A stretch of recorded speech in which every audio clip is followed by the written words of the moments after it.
الحمد لله حمدا كثيرا طيبا مباركا لله الواحد القهار المؤمن الجبار المهيمن الغفار غافر الذنب وقابل التوب له الكتاب إليه الإياب وعليه الحساب نحمده ونستعينه ونؤمن به ونتوكل عليه ونعوذ بالله من شرور أنفسنا ومن سيئات أعمالنا من يهده الله فلا مضل له ومن يضلل فلا هادي له وأشهد أن لا إله إلا الله وحده لا شريك له وأشهد أن محمدا عبده ورسوله أرسله بالهدى ودين الحق ليظهره على الدين كله ولو كره المشركون اللهم صل على محمد وعلى آل محمد كما صليت على إبراهيم وعلى آل إبراهيم إنك حميد مجيد اللهم بارك على محمد وعلى آل محمد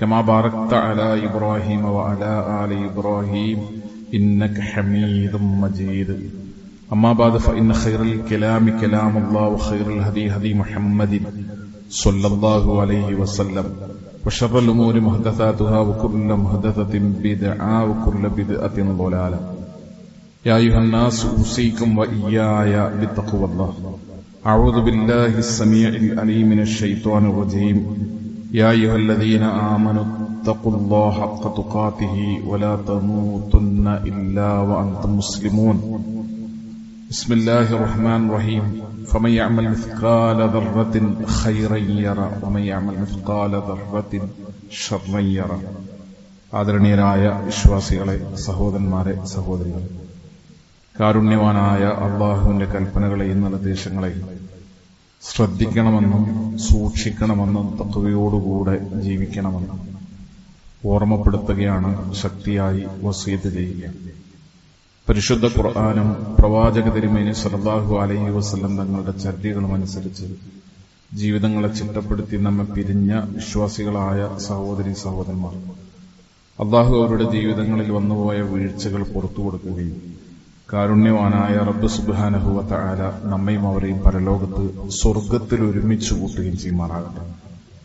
ജീവിതത്തിന്റെ പരീക്ഷണങ്ങളിലാണ് മനുഷ്യരിലെ മഹാഭൂരിപക്ഷം ആളുകൾ വിശ്വാസരംഗത്ത് പോലും പതറിപ്പോകാറുള്ളത്. കഷ്ടപ്പാടുകളും ബുദ്ധിമുട്ടുകളും പ്രയാസങ്ങളും പരീക്ഷണങ്ങളും വരുമ്പോൾ ആളുകൾ വിശ്വാസകാര്യങ്ങളിൽ അള്ളാഹു അനുവദിക്കാത്തതിലേക്ക് പോലും പ്രതിവിധി തേടി ഇറങ്ങി പുറപ്പെടുന്ന കാഴ്ചകൾ ധാരാളമായി നമ്മൾ കണ്ടിട്ടുണ്ട്.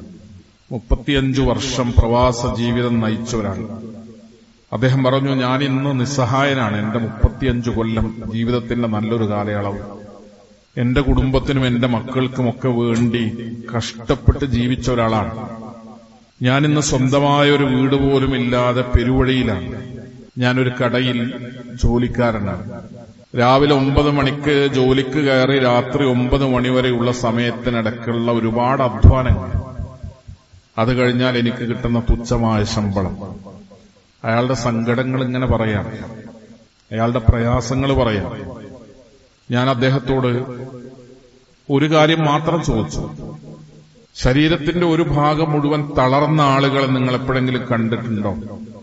ശരീരത്തിന്റെ ഒരു ഭാഗം മുഴുവൻ തളർന്ന് കിടപ്പിലാകുന്ന ആളുകൾ. അവരാഗ്രഹിക്കുന്നത് കുടുംബക്കാരെ, ആശ്രിതരെ, ഒരുപക്ഷെ സ്വന്തം മക്കളെ, മരുമക്കളെ, അല്ലെങ്കിൽ ഭാര്യയെ, ഭർത്താവിനെ കഷ്ടപ്പെടുത്താതെ കണ്ണടക്കണം, മരിച്ചു പോകണം എന്ന് വിചാരിക്കുന്ന ആളുകളുണ്ട്. അങ്ങനെ പരീക്ഷിക്കപ്പെടുന്നവർ, അങ്ങനെയുള്ള ആളുകൾ നിങ്ങൾ കണ്ടിട്ടുണ്ടോ? അപ്പൊ അദ്ദേഹം പറഞ്ഞു, കണ്ടിട്ടുണ്ട്. എങ്കിൽ നിങ്ങൾ അൽഹംദുലില്ലാഹ് എന്ന് പറയണം. രാവിലെ 9 മണി മുതൽ രാത്രി 9 മണി വരെ ഒരു സ്ഥാപനത്തിൽ പോയി ജോലിയെടുക്കാനുള്ള ആരോഗ്യം താങ്കൾക്ക് അള്ളാഹു തന്നതിന് താങ്കൾ അള്ളാഹുവിനെ സ്തുതിക്കണം. സഹോദരങ്ങളെ, അള്ളാഹുവിന്റെ പ്രവാചകൻ പറഞ്ഞു, വളരെ പ്രസിദ്ധമാണ് ആ വചനം, പക്ഷേ അതൊരുപാട് പ്രശ്നങ്ങൾക്കുള്ള പരിഹാരമാണ്. അള്ളാഹുവിന്റെ റസൂൽ പറഞ്ഞു, ഇൻദുറു ഇലാ മൻ അസ്ഫല മിൻകും, നിങ്ങളെക്കാൾ താഴ്ന്നവരിലേക്കാണ്, നിങ്ങളെക്കാൾ വിഭവങ്ങൾ കുറഞ്ഞവരിലേക്കാണ്. നിങ്ങളെക്കാൾ താഴ്ന്നവരിലേക്ക് നോക്കണമെന്ന് പറയുമ്പോൾ സമ്പത്തിന്റെ കാര്യത്തിൽ മാത്രമല്ല, ആരോഗ്യത്തിന്റെ കാര്യത്തിൽ, ആഫിയത്തിന്റെ കാര്യത്തിൽ, നൽകപ്പെട്ട ഏത് അനുഗ്രഹങ്ങളുടെ കാര്യത്തിലും നമ്മൾ നോക്കേണ്ടത് അതില്ലാതെ പ്രയാസപ്പെടുന്നവരിലേക്കാണ്, നമ്മളെക്കാൾ കുറഞ്ഞവരിലേക്കാണ്. അങ്ങനെ ഉണ്ടായാൽ, ആ ഒരു രീതി നമുക്കുണ്ടായാൽ, നമ്മളെക്കാൾ താഴ്ന്നവരെ നോക്കുന്ന, വിഭവങ്ങൾ കുറവുള്ളവരെ പരിഗണിക്കുന്ന, അവരെ പരിശോധിക്കുന്ന, അവരുമായി ബന്ധപ്പെട്ട കാര്യങ്ങളെപ്പറ്റി ചിന്തിക്കുന്ന ഒരു സാഹചര്യം നമുക്കുണ്ടായാൽ അത് നമുക്ക് നൽകുന്നത് വലിയ ആശ്വാസമാണ്. ഫഹുവ അജ്ദറു, അതാണ് ഏറ്റവും നല്ലത്. അല്ലാ തസ്ദറു നിഅമത്തല്ലാഹി അലൈക്കും, അല്ലാഹു നിങ്ങൾക്ക് നൽകിയ അനുഗ്രഹങ്ങൾ നിങ്ങൾ മറന്നുപോകാതിരിക്കാൻ. നമ്മൾക്കിപ്പോഴും വേണ്ടത്ര നമ്മൾ പരിഗണിക്കപ്പെട്ടിട്ടില്ല എന്ന അഭിപ്രായക്കാരാണ്. നമ്മളെ കൗതുകപ്പെടുത്തുന്നതിലേക്കാണ് നോക്കുക.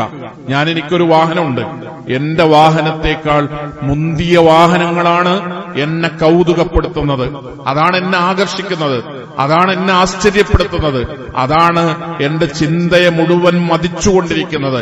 എന്റെ വാഹനത്തെക്കാൾ മുന്തിയൊരു വാഹനം, എന്റെ വീടിനേക്കാൾ മുന്തിയ ഒരു വീട്, എന്റെ സൗകര്യങ്ങളെക്കാൾ മേലെ സൗകര്യങ്ങൾ അനുഭവിക്കുന്നവർ. അൽഹാകുമുത്തകാതുർ, ഈ പെരുമ നടിക്കലാണ്. വർദ്ധിച്ചുണ്ടാകണം, കൂടുതലുണ്ടാകണം, ഇനിയുണ്ടാകണം, ഇനിയും നേടണം, ഇതിങ്ങനെ അധികരിപ്പിച്ചുകൊണ്ടേയിരിക്കണമെന്നുള്ള തകാസുർ. നിങ്ങൾക്ക് ഇതിങ്ങനെ ധാരാളമായി കൂട്ടിക്കൂട്ടി പിന്നെയും പിന്നെയും മേൽക്കുമേൽ എന്ന് നിങ്ങളുടെ ചിന്തയുണ്ടല്ലോ. അൽഹാക്കും, അതാണ് നിങ്ങളെ നശിപ്പിച്ചു കളയുന്നത്. അത് ഹത്താ സുർത്തുമുൽ മഖാബിർ, അതെപ്പോഴാ തീരുക? ഒരു മോഹം അത് പൂർത്തിയാക്കിയാൽ അതോടുകൂടെ മനുഷ്യന്റെ ആഗ്രഹങ്ങളും മോഹങ്ങളൊക്കെ തീരുന്നാണ്. അല്ല, അടുത്ത മോഹങ്ങൾ ഉണ്ടാകും, അതിനേക്കാൾ വലുത്. അടുത്ത ആശകൾ ഉണ്ടാകും, അതിനേക്കാൾ വലുത്. വലിയ ആഗ്രഹങ്ങൾ പിന്നീടാണ് വരിക. നമ്മുടെ ചെറിയ ചെറിയ ആഗ്രഹങ്ങൾ കഴിയുമ്പോ അതിനേക്കാൾ വലിയ വലിയ വലിയ വലിയ ആഗ്രഹങ്ങളിലേക്ക്, സ്വപ്നങ്ങളിലേക്ക് നമ്മളിങ്ങനെ പോയിക്കൊണ്ടിരിക്കും. അതുകൊണ്ട് നിങ്ങൾ വിഭവങ്ങളുടെ കാര്യത്തിൽ, ദുനിയാവിന്റെ കാര്യത്തിൽ, സൗകര്യങ്ങളുടെ കാര്യത്തിൽ, സമ്പത്തിന്റെ കാര്യത്തിൽ, ആരോഗ്യത്തിന്റെ കാര്യത്തിൽ നിങ്ങളെപ്പോഴും ഉൻദുറു ഇലാ മൻ അസ്ഫല മിൻകും, ദറജയിൽ, പദവിയിൽ നിങ്ങളെക്കാൾ താഴ്ന്ന് ജീവിക്കുന്ന ആൾക്കാരുണ്ട്. വീടുള്ളവർ വീടില്ലാത്തവരെ നോക്കട്ടെ. വീടുള്ളവർ അവനേക്കാൾ സൗകര്യമുള്ളൊരു വീട് കൗതുകപ്പെട്ട് അത് നോക്കി, അതാശിച്ചാഗ്രഹിച്ച്, കടം വാങ്ങി, വലിയ ബാധ്യത വരുത്തി, പ്രയാസപ്പെട്ട്, ഉറങ്ങാൻ കഴിയാതെ ബുദ്ധിമുട്ടി, വലിയ മാളിക കെട്ടിണ്ടാക്കിയിട്ട് അതിനകത്ത് ഉറങ്ങാൻ കഴിയാതെ കഷ്ടപ്പെടുന്ന 10,000-കണക്കിന് കുടുംബങ്ങളാണ് നമ്മുടെ നാട്ടിലുള്ളത്. താമസിക്കാനൊരു വീടല്ല, തകാസുറാണ് അവർക്കുണ്ടായിരുന്നത്. അൽഹാക്കും, നിങ്ങളെ നശിപ്പിച്ചു കളയാണ്. കടം വന്ന് മൂടി നിങ്ങളെ നശിപ്പിച്ചു കളയാണ്. അത്തകാസുർ, പെരുമ നടിക്കണമെന്ന ഗ്രാമത്തിലെ ഏറ്റവും വലിയ വീട് എന്റെ വീടാകണം. എന്റെ വീടിന് ഇപ്പോഴുള്ള ഭംഗി പോരാ, ഇതൊക്കെ ഒന്ന് തട്ടിപ്പൊളിച്ച് ഒന്നുകൂടെ മെച്ചപ്പെട്ട, ഭംഗിയുള്ള, ആകർഷണീയമായ, മൊഞ്ചുള്ള, സൗകര്യമുള്ള മറ്റൊരു സൗധമാക്കി ഇതിനെ മാറ്റണം എന്ന് നമ്മൾ ആഗ്രഹിക്കുകയാണ്. നമുക്ക് തികയാതെ വരികയാണ്, മതിയാകാതെ വരികയാണ്. ആ ഒരാഗ്രഹവും ആശയവും പരിധിയില്ലാതെ ഏതുവരെ ഹത്താ സുർത്തുമുൽ മഖാബിർ, ഖബറിലെത്തുന്നതുവരെ നിങ്ങളെ ഈ ഒരു ചിന്ത സ്വാധീനിച്ചുകൊണ്ടേയിരിക്കും. മരിക്കുന്നതുവരെ മനുഷ്യൻ എങ്ങനെയാ ചിന്തിക്കൊള്ളൂ, മനുഷ്യൻ ഇങ്ങനെ ആലോചിക്കൊള്ളൂ. അത് സത്യവിശ്വാസിക്കുണ്ടാകാതിരിക്കാനാണ് അല്ലാഹു ഈ രൂപത്തിൽ നമ്മളെ പഠിപ്പിക്കുന്നത്. നമുക്കുണ്ടാകേണ്ടത് അല്ലാ തസ്ദറു നിഅമത്തല്ലാഹി അലൈക്കും, നിങ്ങൾക്ക് തന്നത്, നിങ്ങൾക്ക് എന്താണോ കിട്ടിയത്, അനുഗ്രഹമായി കിട്ടിയതെന്തോ അത് മറന്നു പോകാതിരിക്കാൻ, അത് വിസ്മരിച്ചു പോകാതിരിക്കാൻ നിങ്ങൾക്ക് ഏറ്റവും നല്ലത് അതാണ്. ഇല്ലാത്തവരിലേക്ക് നോക്കുമ്പോൾ നമുക്കൊരു ആശ്വാസം ഉണ്ടാവും, ഒരു സമാധാനം ഉണ്ടാവും, ഒരു സംതൃപ്തി ഉണ്ടാവും. ജീവിതത്തിൽ നമുക്കുണ്ടല്ലോ, ഇല്ലാത്ത ഒരാളെ കാണുമ്പോ, ഇല്ലാത്ത അവസരങ്ങളെ കാണുമ്പോ, അവസ്ഥകളെ കാണുമ്പോ അതിനേക്കാൾ അള്ളാഹു എനിക്ക് നൽകിയല്ലോ എന്ന ചിന്ത ഉണ്ടാവുക അങ്ങനെയുള്ളവരിലേക്ക് നോക്കുമ്പോഴാണ്. അതുകൊണ്ട് വിഭവങ്ങളുടെ കാര്യത്തിലും സൗകര്യങ്ങളുടെ കാര്യത്തിലും നിങ്ങൾ നിങ്ങളെക്കാൾ താഴ്ന്നവരിലേക്ക് നോക്കണം. അപ്പോഴാണ് നിങ്ങൾക്ക് നന്ദി കാണിക്കാൻ കഴിയുക, അള്ളാഹുവിനോട് നിങ്ങൾക്ക് ശുക്ർ കാണിക്കാൻ കഴിയുക. നിങ്ങൾക്ക് അള്ളാഹു നൽകിയ അനുഗ്രഹങ്ങളെ, വഅസ്ബഅ അലൈക്കും നിഅമഹു ളാഹിറതൻ വബാതിന, അള്ളാഹു നമുക്ക് അനുഗ്രഹങ്ങൾ നൽകി എന്ന് പറഞ്ഞപ്പോ പ്രത്യക്ഷത്തിൽ നമ്മൾ കാണുന്നത് മാത്രമല്ല, നമ്മളിങ്ങനെ പ്രത്യക്ഷത്തിൽ കാണുന്ന നമ്മുടെ അനുഗ്രഹങ്ങളുണ്ട്. അൽഹംദുലില്ലാ എനിക്ക് സ്വന്തമായിട്ടൊരു വീടുണ്ട്, അൽഹംദുലില്ലാ എനിക്ക് ജോലിയുണ്ട്, അൽഹംദുലില്ലാ എനിക്ക് ശമ്പളമുണ്ട്, അൽഹംദുലില്ലാ എനിക്ക് ആൺകുട്ടികളുണ്ട്, അൽഹംദുലില്ലാ എനിക്ക് വരുമാനമുണ്ട്. അതൊക്കെ നേർക്ക് നേരെ നമ്മൾ നോക്കിയാൽ കാണുന്ന അനുഗ്രഹങ്ങളാണ്. നേർക്ക് നേരെ നമുക്ക് മനസ്സിലാകുന്ന ലാഹിറായ പ്രകടമായ അനുഗ്രഹങ്ങളാണ്. അള്ളാഹു പറഞ്ഞത് അസ്ബഅ അലൈക്കും നിഅമഹു ലാഹിറത്തൻ വബാത്തിന. നിങ്ങൾക്ക് ഇങ്ങനെ നേർക്ക് നേരെ നോക്കി കണ്ടാൽ മനസ്സിലാകുന്നതുണ്ട് അള്ളാഹു നിങ്ങൾക്ക് നൽകിയ അനുഗ്രഹങ്ങളിൽ ഒരുപക്ഷെ നിങ്ങൾക്ക് നേർക്ക് നേരെ പ്രത്യക്ഷത്തിൽ കാണാൻ കഴിയാത്തതായ അനുഗ്രഹങ്ങളുണ്ട് എന്ന് പറയുന്നു പരിശുദ്ധ ഖുർആൻ നമ്മളോട്. സുലൈമാൻ നബി അലൈഹി ഇസ്ലാമയുടെ ഒരു വാക്കുണ്ട്. നന്ദിയെപ്പറ്റി പറയുമ്പോ, ഒരു വിശ്വാസിയുടെ നന്ദി ബോധത്തെക്കുറിച്ച് പറയുമ്പോൾ നിർബന്ധമായിട്ടും അത് പറയണം. എന്തിനാണ് അള്ളാഹു നമുക്ക് അനുഗ്രഹങ്ങൾ നൽകുന്നത് എന്ന ബോധം നമുക്ക് ഉണ്ടാവണം. ആ ബോധം നമുക്കില്ലെങ്കിൽ നമ്മൾ എവിടെയാണ് പോയി തകർന്നു വീഴുക എന്നൊരു പാഠം വളരെ കൃത്യമായി നമ്മൾ പഠിക്കണം. സുലൈമാൻ നബി അലൈഹി ഇസ്ലാം എല്ലാ അനുഗ്രഹങ്ങളും നൽകപ്പെട്ട എല്ലാ അനുഗ്രഹങ്ങളെക്കുറിച്ചും സുലൈമാൻ നബി അലൈഹി ഇസ്ലാം രത്നച്ചുരുക്കമായി പറയുന്ന ഒരു വാക്കുണ്ട്, ഹാദാമിൻ ഫദ്ലി റബ്ബി. എന്റെ ജീവിതത്തിൽ നൽകപ്പെട്ട അനുഗ്രഹങ്ങൾ എന്ന് പറയുന്നത് ഇത് എന്റെ റബ്ബ് എനിക്ക് നൽകിയ ഔദാര്യങ്ങളാണ്. ഇതെന്റെ റബ്ബ്, ഇത് വല്ലാത്തൊരു ബോധമാണ്, അത് വല്ലാത്തൊരു ബോധമാണ്. എന്റെ കഠിനാധ്വാനത്തിന്റെ ഫലമാണ്. നമ്മൾ അങ്ങനെ ചിന്തിക്കും. ഞാൻ അന്ന് ബുദ്ധി കൊടുത്ത് ചിന്തിച്ച് ആലോചിച്ച് പണിയെടുത്തത് കൊണ്ടാണ് എനിക്ക് ഇങ്ങനെ ഒരു അവസ്ഥയിൽ എത്താൻ കഴിഞ്ഞത്. നമ്മുടെ പല വിജയങ്ങളെക്കുറിച്ചും നമ്മൾ അങ്ങനെയാണ് നമ്മുടെ മനസ്സിനെ പറഞ്ഞു പഠിപ്പിച്ചിട്ടുള്ളത്. ഇതെന്റെ ബുദ്ധിയാണ്, ഇതെന്റെ വിവേകമാണ്, ഇതെന്റെ കഴിവ് കൊണ്ടാണ്, ഇതെന്റെ അധ്വാനം കൊണ്ടാണ്, ഇത് ഞാൻ കഷ്ടപ്പെട്ടത് കൊണ്ടാണ്. അതൊക്കെ ഒരു ഭാഗത്ത് ഉണ്ടാവും. പക്ഷേ നമ്മളെപ്പോലെ ബുദ്ധിയുള്ള എല്ലാവർക്കും അള്ളാഹു ഈ അനുഗ്രഹങ്ങൾ നൽകിയിട്ടില്ല. നമ്മളെക്കാൾ ബുദ്ധിയുള്ളവർക്ക് ആ അനുഗ്രഹങ്ങൾ ഒരു പക്ഷേ അത് നൽകിയിട്ടില്ല. നമ്മളെക്കാൾ അധ്വാനിച്ചവർക്കോ പണിയെടുത്തവർക്കോ കഷ്ടപ്പെട്ടവർക്കോ അള്ളാഹു ആ അനുഗ്രഹങ്ങൾ നൽകിയിട്ടില്ല. നമുക്ക് നൽകപ്പെട്ട അനുഗ്രഹങ്ങൾ സുലൈമാൻ നബി അലൈഹി ഇസ്ലാം പറയുന്നത് ഹാദാ മിൻ ഫദ്ലി റബ്ബി, ഇതെന്റെ റബ്ബിന്റെ ഔദാര്യമാണ്. എന്റെ ജീവിതത്തിലുണ്ടായ അനുഗ്രഹങ്ങൾ എന്ന് പറയുന്നത് എന്റെ റബ്ബിന്റെ ഔദാര്യമാണ്. ഒരു കുടുംബത്തിന്റെ കണ്ണുനീരിന്റെ മുമ്പിൽ നിന്നാണ് ഞാൻ നിങ്ങളുടെ മുമ്പിൽ എഴുന്നേറ്റ് നിൽക്കുന്നത്. വാളയാർ പുഴയിൽ ഒരു 20 വയസ്സുകാരൻ അദ്ദേഹം മരണപ്പെട്ടിരിക്കുന്നു. ഒരു കുടുംബത്തിന്റെ കണ്ണുനീരിന്റെ മുമ്പിൽ നിന്നാണ്. ജലാശയങ്ങളിലേക്ക്, തടാകങ്ങളിലേക്ക്, കുളക്കരയിലേക്ക്, പുഴകളിലേക്ക്, നദികളിലേക്കൊക്കെ ആളുകൾ ഇങ്ങനെ ചെറുപ്പക്കാര് പോകുന്നൊരു കാലാണ്. സ്വാഭാവികമായും പല നാടുകൾ, അവനാന്റെ നാട്ടിലെ പുഴയിലൊന്നു പോയി ഇറങ്ങാനും കുളിക്കാനും അല്ലാതെ ഇങ്ങനെ പറന്നു പോകുന്ന ഒരു കാലാണ്. ഒരു ചെറുപ്പക്കാരൻ അവൻ ഒരു അപകടത്തിൽപ്പെട്ടിരിക്കുന്നു. ഇപ്പൊ 11 മണിക്കാണ് ആ കുട്ടിയുടെ ജനാസ, മൃതദേഹം പുഴയിൽ നിന്ന് കിട്ടുന്നത്. ഇന്നലെ രാത്രി മുതൽ നാട്ടുകാരും ഫയർഫോഴ്സും ഒക്കെ തെരഞ്ഞ്, ഞാനിവിടെ പറയുന്നത് ഒരു കുടുംബം മുഴുവൻ വറങ്ങലിച്ച് നിൽക്കുകയാണ്. ഒരു വീട്ടിൽ നിന്ന് 20 വയസ്സുള്ള ഒരു ചെറുപ്പക്കാരൻ വെള്ളത്തിൽപ്പെട്ട് മരണപ്പെടുന്ന ഒരു സാഹചര്യത്തെ നിങ്ങളത് സങ്കല്പിച്ചു നോക്ക്. അള്ളാഹുവിന്റെ പരീക്ഷണമാണ് അത്, അള്ളാഹുവിന്റെ പരീക്ഷണമാണ്. എങ്കിൽ 20 വയസ്സുള്ള ഒരു ആൺകുട്ടി അള്ളാഹുവിന്റെ അനുഗ്രഹമാണ്.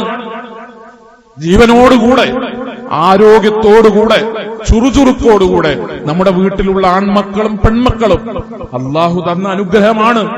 അത് കണ്ണിന് കൗതുകവും മനസ്സിന് സന്തോഷവും പ്രതീക്ഷയും സ്വസ്ഥതയും സമാധാനവും നമ്മുടെ മക്കൾ നൽകുന്നുണ്ടെങ്കിൽ അത് അനുഗ്രഹമാണ്. ഒരു ചെറിയ തലവേദന വരുമ്പോഴേക്ക്, എന്തെങ്കിലും ഒരു ചെറിയ രോഗങ്ങൾ കൊണ്ട് പരീക്ഷിക്കപ്പെടുമ്പോഴേക്ക് നമ്മൾ ഇങ്ങനെ ചിന്തിക്കും, ഇതെന്തുകൊണ്ടാണ് ഇങ്ങനെ മേൽക്കുമേലെ പരീക്ഷണം വരുന്നത്, എന്തുകൊണ്ടാണ് ഇങ്ങനെ ശിക്ഷിക്കപ്പെടുന്നത്, എന്തുകൊണ്ടാണ് രോഗം വരുന്നത്, എന്തുകൊണ്ടാണ്?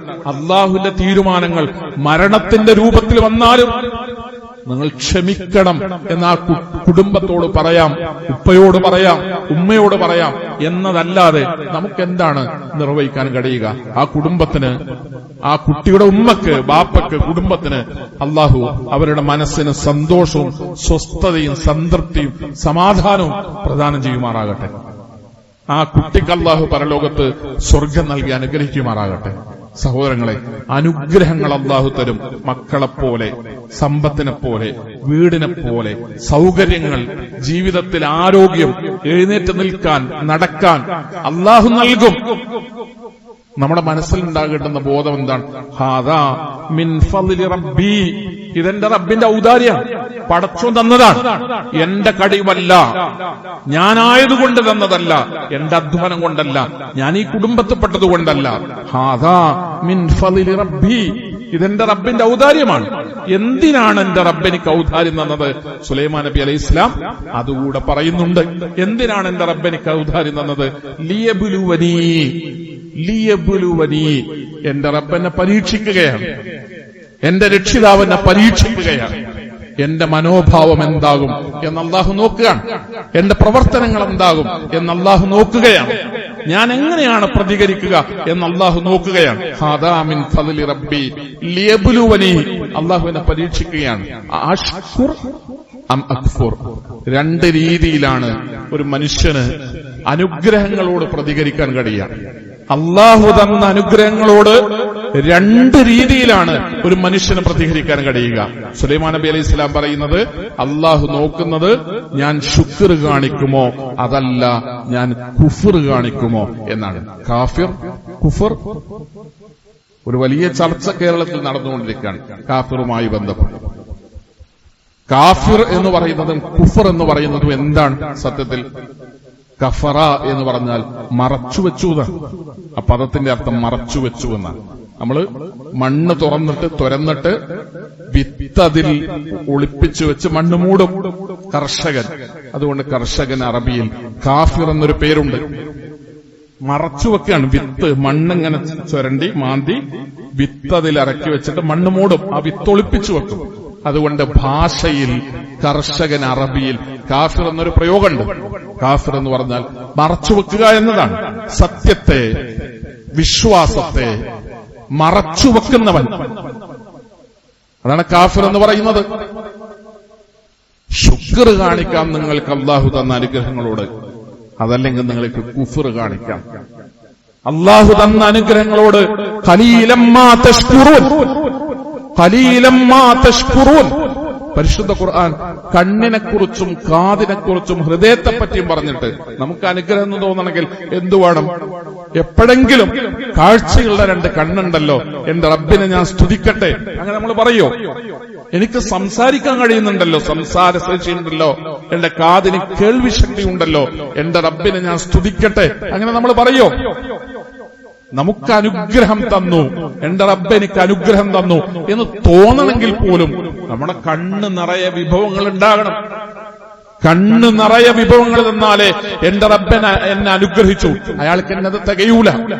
അല്ലാഹു പറയുന്നത് കണ്ണും കാതും ഹൃദയവും നാം അവർക്ക് നൽകി. പക്ഷേ ഖലീലമ്മാ തശ്കുറൂൻ, മനുഷ്യരുടെ കൂട്ടത്തിൽ നിന്ന് വളരെ കുറച്ചു പേർ മാത്രമേ നന്ദിബോധമുള്ളവർ ആളുകളുടെ കൂട്ടത്തിലുള്ളൂ. നമുക്കുണ്ടാകേണ്ടത് നന്ദിബോധാണ്. അള്ളാഹുവിനോട് ശുക്ർ കാണിക്കുന്ന, നന്ദി കാണിക്കുന്ന മനസ്സാണ് സത്യവിശ്വാസികൾ എന്നുള്ള നിലയ്ക്ക് എനിക്കും നിങ്ങൾക്കും ഉണ്ടാകേണ്ടത്. ആര് നമ്മളിരിക്കുന്ന ആര് അവനവന്റെ ജീവിതത്തിലേക്ക് തിരിഞ്ഞു നോക്കിയാലും അള്ളാഹുവിനോട് ശുക്ർ കാണിക്കേണ്ടുന്ന, നന്ദി കാണിക്കേണ്ടുന്ന 1000 കാര്യങ്ങളും കാരണങ്ങളും നമ്മുടെ ഒക്കെ ജീവിതത്തിലുണ്ടോ? നിങ്ങളെങ്ങാനും നിങ്ങളിങ്ങനെ ഒരു കടലാസ് എടുത്തിട്ട് നമ്പർ ഇടാൻ തുടങ്ങിയാൽ, ഒരു പേപ്പർ എടുത്തിട്ട്, പേന എടുത്തിട്ട്, പെൻസിൽ എടുത്തിട്ട് നിങ്ങൾ നമ്പർ ഇടാൻ തുടങ്ങിയാൽ നിങ്ങൾക്ക് ഒരിക്കലും എഴുതി തീരൂല, എണ്ണിത്തീരൂല. പരിശുദ്ധ ഖുർആന്റെ പ്രയോഗമാണ്. നിങ്ങളുടെ ജീവിതത്തിൽ നിങ്ങൾക്ക് കിട്ടിയ അനുഗ്രഹങ്ങളെ 50 വയസ്സായ ഒരാള് 50ാമത്തെ വയസ്സിലിരുന്ന് ബോധം വെച്ചത് മുതൽ എനിക്ക് കിട്ടിയ റബ്ബിന്റെ അനുഗ്രഹങ്ങൾ നിങ്ങൾ ഒന്നിങ്ങനെ എണ്ണി എണ്ണി എഴുതി പോരുമോ? അതിന് പരിധിയില്ല. റബ്ബിന്റെ അടുക്കൽ നിന്ന് നിങ്ങൾക്ക് കിട്ടിയ അനുഗ്രഹങ്ങളെ അതാരോടാ പറയുന്നത്? അതാരോടാ പറയുന്നത്?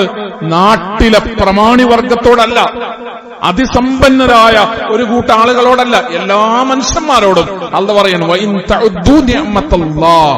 അള്ളാഹു നിങ്ങൾക്ക് തന്ന അനുഗ്രഹത്തെ നിങ്ങൾ എണ്ണിക്കണക്കാക്കുകയാണെങ്കിൽ അത് നിങ്ങൾക്ക് നിർണയിക്കാൻ കഴിയില്ല, എണ്ണിത്തീർക്കാൻ നിങ്ങൾക്കാവില്ല. അത്രയും അനുഗ്രഹങ്ങളാണ് അള്ളാഹു നിങ്ങൾക്ക് നൽകിയത്, നമുക്ക് ഓരോരുത്തർക്കും നൽകിയത് എന്നാണ് പരിശുദ്ധ ഖുർആനും പ്രവാചക തിരുമേനി സല്ലല്ലാഹു അലൈഹി വസല്ലം തങ്ങളും നമ്മളെ പഠിപ്പിക്കുന്നത്. അതുകൊണ്ട് ഒരു നന്ദി ബോധമുള്ള, ഒരു കൃതജ്ഞതാബോധമുള്ള ഒരു മനസ്സുണ്ടാവുക എന്നുള്ളതാണ്. അൽഹംദുലില്ലാഹ് എന്ന് പറയുന്ന, പടച്ചോനെ നിനക്ക് നന്ദി എന്ന് പറയുന്ന ഒരു മാനസികാവസ്ഥയിലേക്ക് എത്തുക എന്നതാണ് നമുക്ക് ഓരോരുത്തർക്കും നിർബന്ധമായും ഉണ്ടാകേണ്ടത്. അള്ളാഹുവിനെ സ്തുതിക്കുന്ന, അള്ളാഹുവിനെ നന്ദി കാണിക്കുന്ന, അള്ളാഹുവിനെ കുറിച്ചുള്ള ബോധത്തോടുകൂടെ ജീവിക്കുന്ന, അള്ളാഹുവിനെയും അവന്റെ നിയമങ്ങളെയും ധിക്കരിക്കാത്ത, കുഫ്ർ കാണിക്കാത്ത, നിഷേധം കാണിക്കാത്ത സജ്ജനങ്ങളിൽ, സ്വാലിഹീങ്ങളിൽ, സദ്വർത്തമാന്മാരിൽ കുടുംബസമേതം അള്ളാഹു നമ്മെ ഓരോരുത്തരെയും ഉൾപ്പെടുത്തി അനുഗ്രഹിക്കുമാറാകട്ടെ.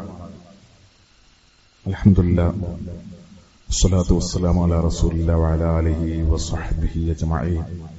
ആദരണീയരായ വിശ്വാസികളെ, സഹോദരന്മാരെ, സഹോദരികളെ, അള്ളാഹുവിനെ സൂക്ഷിച്ച് ജീവിക്കണമെന്നൊരിക്കൽ കൂടി ഓർമ്മപ്പെടുത്തുകയാണ്, ശക്തിയായി വസിയത്ത് ചെയ്യുകയാണ്. പ്രവാചക തിരുമേനി സല്ലല്ലാഹു അലൈഹി വസല്ലം ആയിഷ ബീവിയോട് പറയുന്ന നന്ദി കാണിക്കുന്നതുമായി ബന്ധപ്പെട്ട വളരെ പ്രസിദ്ധമായ ഒരു വചനമുണ്ട്. മുഹമ്മദ് നബി സല്ലല്ലാഹു അലൈഹി വസല്ലം തങ്ങളുടെ ജീവിതം ഒരു വലിയ ആസ്വാദന ഉള്ള ജീവിതമായിരുന്നു എന്ന് നമുക്കാർക്കും അഭിപ്രായമില്ല.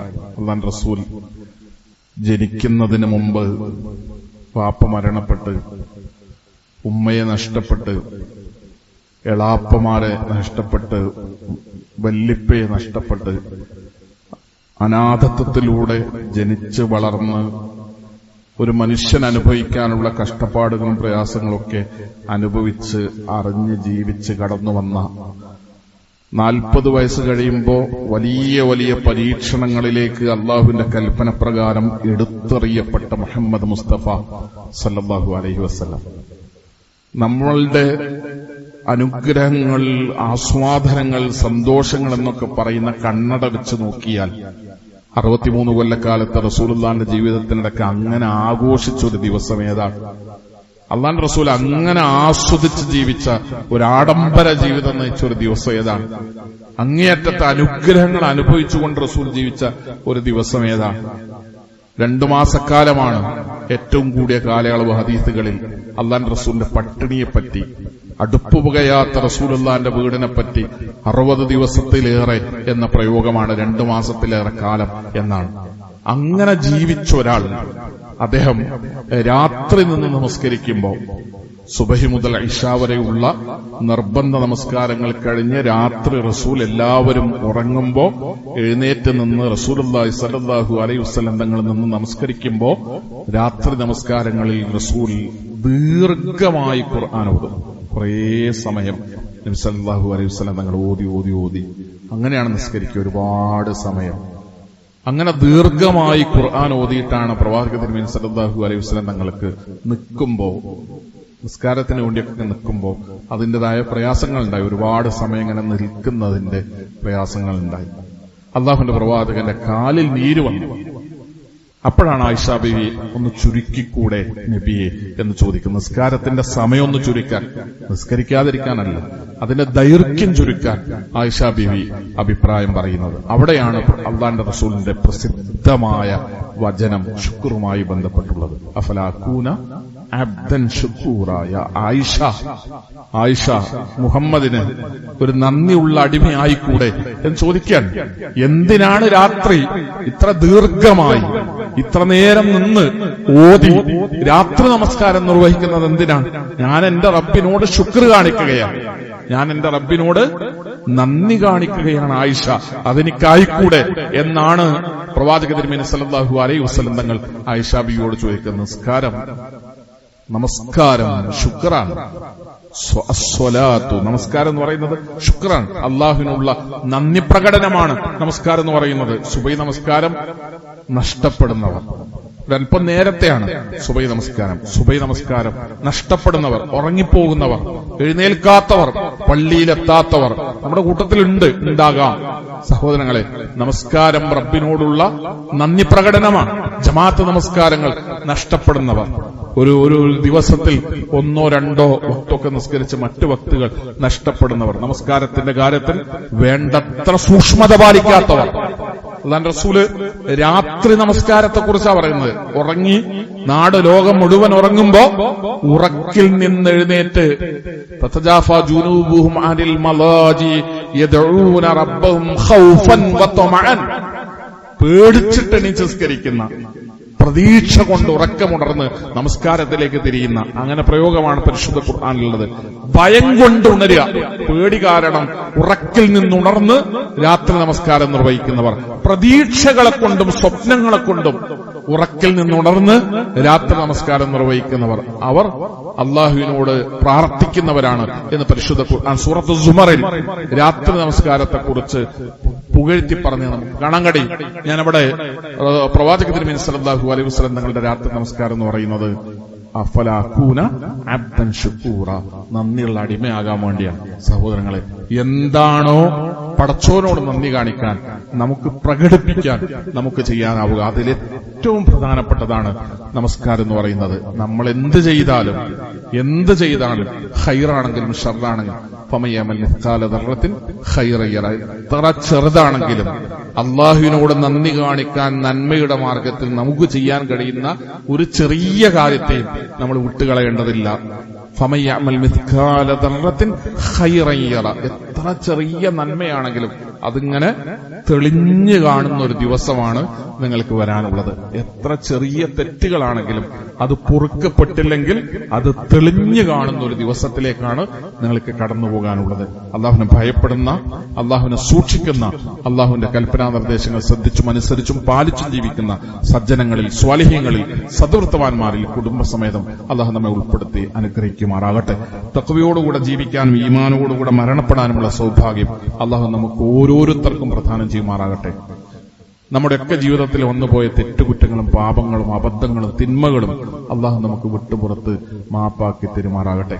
രോഗികളായ സഹോദരന്മാർ, സഹോദരികൾ, നമ്മുടെയൊക്കെ വീട്ടിലുള്ളവർ, കുടുംബങ്ങളിലുള്ളവർ, ആദർശ ബന്ധുക്കൾ, അള്ളാഹു അവരുടെ എല്ലാം രോഗങ്ങളെ ശിഫയാക്കി കൊടുക്കുമാറാകട്ടെ. അവരുടെ ശരീരത്തിനും മനസ്സിനും സന്തോഷവും സംതൃപ്തിയും സമാധാനവും അള്ളാഹു പ്രദാനം ചെയ്യുമാറാകട്ടെ. മരണപ്പെട്ടു പോകുന്നവർ അള്ളാഹു അവർക്ക് പുറത്തു കൊടുക്കുമാറാകട്ടെ. വളരെ ചെറിയ പ്രായത്തിലുള്ള അപകട മരണങ്ങളിൽ നിന്ന് നമ്മെ, നമ്മുടെ മക്കളെ അള്ളാഹു കാത്തുരക്ഷിക്കുമാറാകട്ടെ. മരണപ്പെട്ടു പോകുന്നവർക്ക് അള്ളാഹു പരലോകത്ത് സ്വർഗം നൽകി അനുഗ്രഹിക്കുമാറാകട്ടെ. മരണപ്പെട്ടു പോകുന്നവരുടെ കുടുംബങ്ങൾക്ക്, അവരുടെ മനസ്സുകൾക്ക് അള്ളാഹു ആശ്വാസവും സമാധാനവും പ്രദാനം ചെയ്യുമാറാകട്ടെ. മരണപ്പെട്ടു പോകുന്നവരോടൊപ്പം നാളെ പരലോകത്ത് സ്വർഗത്തിൽ ഒത്തുകൂടാൻ അവരെയും നമ്മയും അള്ളാഹു അനുഗ്രഹിക്കുമാറാകട്ടെ. اللهم اغفر للمؤمنين والمؤمنات والمسلمين والمسلمات الأحياء منهم والأموات إنك مجيب الدعوات يا قاضي الحاجات. اللهم أجرنا من النار، اللهم أجرنا من النار، اللهم أجرنا من النار. اللهم أعز الإسلام والمسلمين وأذل الشرك والمشركين. اللهم أعز الإسلام والمسلمين وأذل الشرك والمشركين. اللهم أعز الإسلام والمسلمين وأذل الشرك والمشركين. ربنا اصرف عنا عذاب جهنم إن عذابها كان غراما إنها ساءت مستقرا ومقاما. ربنا آتنا في الدنيا حسنة وفي الآخرة حسنة وقنا عذاب النار.